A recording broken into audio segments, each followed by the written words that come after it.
Bienvenido, amados hermanos, a Reflexiones Bíblicas. Vamos a seguir hablando con respecto a la segunda venida de Cristo y vamos a hacer una gran diferencia en lo que es arpazo, arrebatamiento y parusia, que es la segunda venida visible de Jesús a la tierra. Este gran acontecimiento que todo el mundo espera, pero en especial la iglesia, la esposa del Cordero, de la cual somos nosotros los que hemos creído y hemos sido nacidos en Dios, regenerado a través de Cristo Jesús. ¿Sí?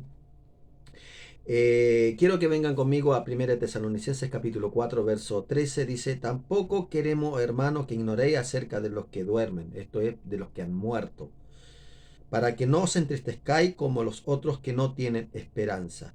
Porque si creemos que Jesús murió y resucitó, así también traerá Dios con Jesús a los que durmieron en él.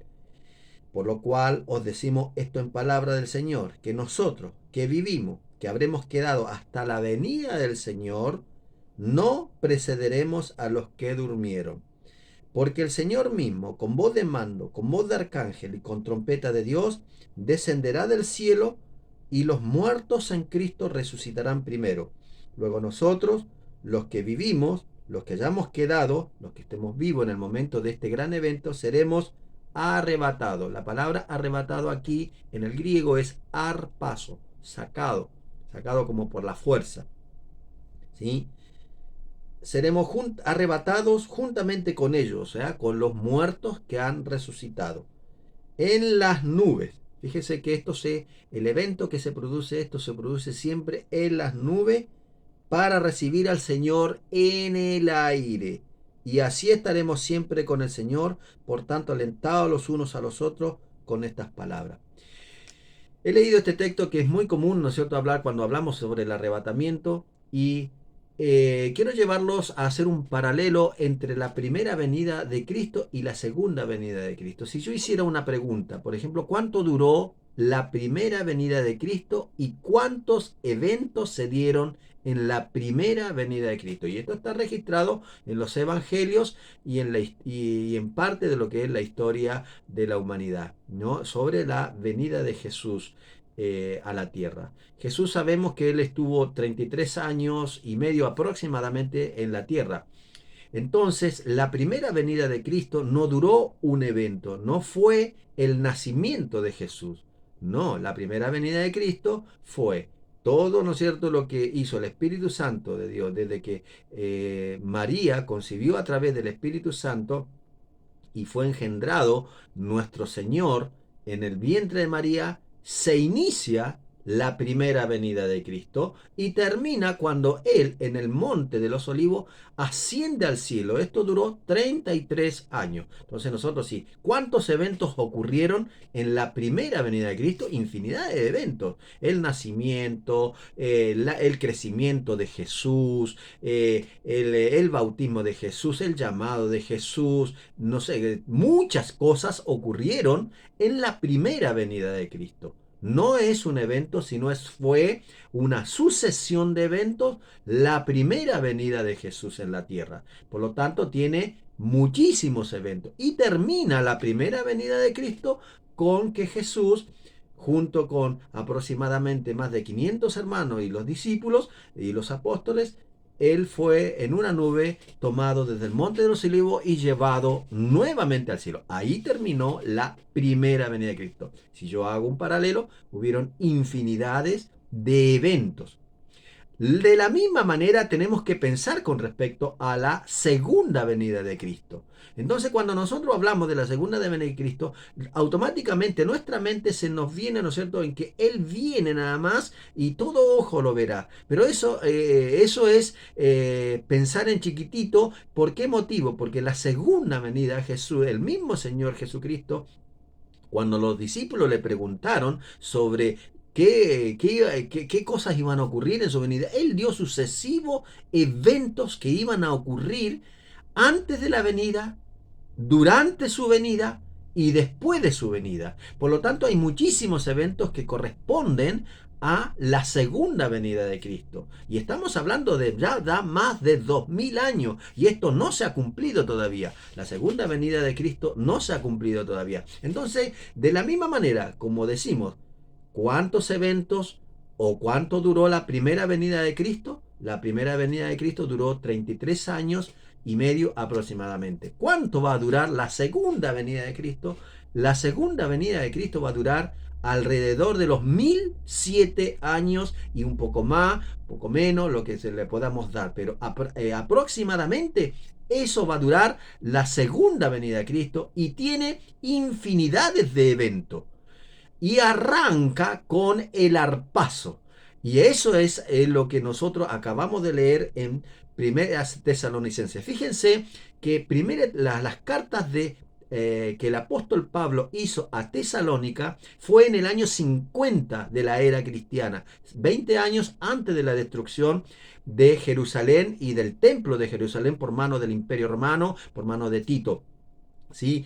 En el año 50, Pablo, estando en la ciudad de Corinto, él escribe la primera y la segunda carta a Tesalónica, ¿sí?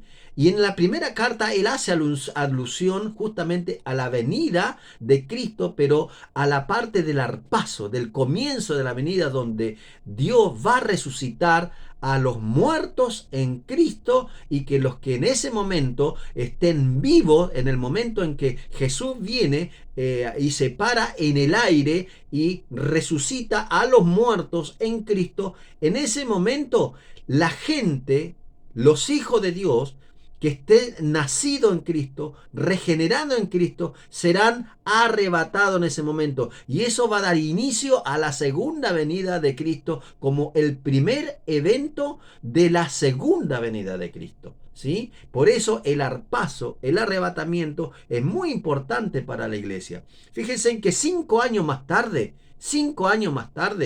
el apóstol Pablo, estando en la ciudad de Éfeso, él escribe a la iglesia de Corinto. Recuerden, él estaba en Corinto y escribió las 2 cartas a la iglesia de Tesalónica. Pero ahora, 5 años más tarde, él estando en la ciudad de Éfeso, en el 55 de la era cristiana, él escribe la carta a Primera de Corinto.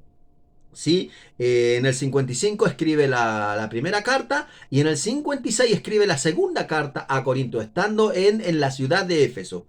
Y en la primera carta, cuando él escribe, en el capítulo 15, verso 51, él nuevamente hace recordar a los muertos en Cristo. Y él dice, os digo un misterio. He aquí os digo un misterio, no todos dormiremos, pero todos seremos transformados. En un momento, en un abrir y cerrar de ojo, a la final trompeta, porque se tocará la trompeta y los muertos serán resucitados incorruptibles y nosotros seremos transformados. En otras palabras, ahí está nuevamente el arrebatamiento, porque los que estemos vivos vamos a ser transformados. No es necesario que tengamos que morir en el momento del arrebatamiento o del arpazo. Y 7 años más tarde se va a dar la parusia. 7 años, porque a partir del arpazo, del arrebatamiento, vienen 7 años en la tierra donde empieza la gran tribulación, empieza el juicio de Dios sobre las naciones y termina el juicio de Dios con la venida visible, en la parusia de Cristo viniendo con su iglesia, que 7 años antes ya la había arrebatado y había resucitado a los muertos en Cristo, y ya viene con su iglesia y sus santos ángeles a instaurar y a reinar por 1000 años. Satanás en ese momento es apresado, es atado por 1000 años. El anticristo, que en ese tiempo, ¿no es cierto?, va a ser lanzado al lago de fuego, juzgado, y todas estas cosas van a ocurrir en la parusia en adelante. Por lo tanto, por eso hay que tener muy en cuenta lo que es arpazo, que en ese momento, en el arpazo, en el arrebatamiento, se va a dar la resurrección de los muertos y la transformación de los vivos que estemos en este momento, que puede ocurrir en este momento, en esta hora. Por eso es muy importante, Iglesia de Cristo, tener en cuenta que la segunda venida de Cristo no es un evento, es una sucesión de eventos que arranca, según el apóstol Pablo, con el arpazo, con el arrebatamiento de la iglesia. Por eso yo quería dejar bien en claro estos conceptos para que usted lo tenga en cuenta de que si Jesús viene, es importantísimo que tú estés en Cristo para poder ser transformado si es que no te mueres antes. Y si nos morimos antes, no nos hagamos problema, vamos a ser resucitados incorruptibles. Qué tremenda promesa de parte de nuestro Dios para los que comprendemos el Evangelio de nuestro Señor Jesucristo. Así que les animo, como dice el apóstol Pablo, con estas palabras, a fortalecernos en Jesús y a seguir sus caminos. Dios les bendiga.